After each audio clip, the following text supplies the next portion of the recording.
ভারতের প্রধানমন্ত্রীর অবসর গ্রহণের সময় অর্থাৎ রিটায়ারমেন্টের টাইম, ঠিক আছে। তো সঠিক অ্যান্সার হয়ে যাবে অপশান ডি, কোনোটি এ নয়। কারণ ভারতের প্রধানমন্ত্রীর কোনো ঊর্ধ্বসীমা নেই অবসর গ্রহণের। তিনি 65 বছর বা 80 বছর বা 85 বছর যখন তিনি রিটায়ার হতে চান তখনই হতে পারবেন, উপরে কোনো ঊর্ধ্বসীমা নেই, ঠিক আছে। নেক্সট প্রশ্ন দেখো, ভারতের প্রধানমন্ত্রী রূপে সবচেয়ে বেশি সময় পর্যন্ত কে প্রধানমন্ত্রী পদে ছিলেন? খুবই ইম্পর্ট্যান্ট প্রশ্ন। তো ভারতের প্রধানমন্ত্রী রূপে সবচেয়ে বেশি সময় পর্যন্ত ছিলেন, অপশান সি রাইট অ্যান্সার হয়ে যাবে পণ্ডিত জওহরলাল নেহরু। তো পণ্ডিত জওহরলাল নেহরু 1947 থেকে 1964 পর্যন্ত তিনি প্রধানমন্ত্রী পদে ছিলেন, ঠিক আছে। নেক্সট প্রশ্ন দেখো, ভারতের প্রধানমন্ত্রী রূপে সবচেয়ে কম সময় পর্যন্ত কে ছিলেন? খুবই ইম্পর্ট্যান্ট প্রশ্ন।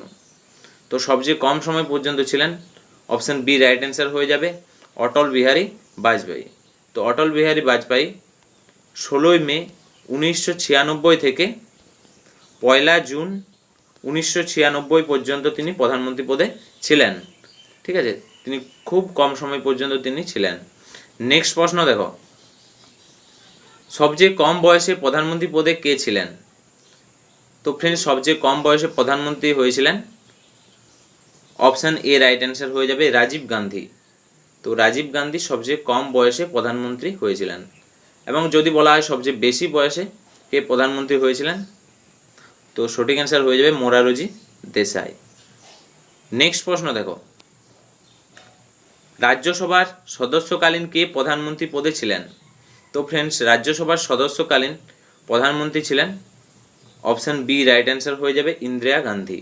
তো ইন্দিরা গান্ধী 1966 প্রথম প্রধানমন্ত্রী হন, মহিলা প্রধানমন্ত্রী, এবং তিনি প্রথম রাজ্যসভার সদস্য ছিলেন। ওকে, নেক্সট প্রশ্ন দেখো,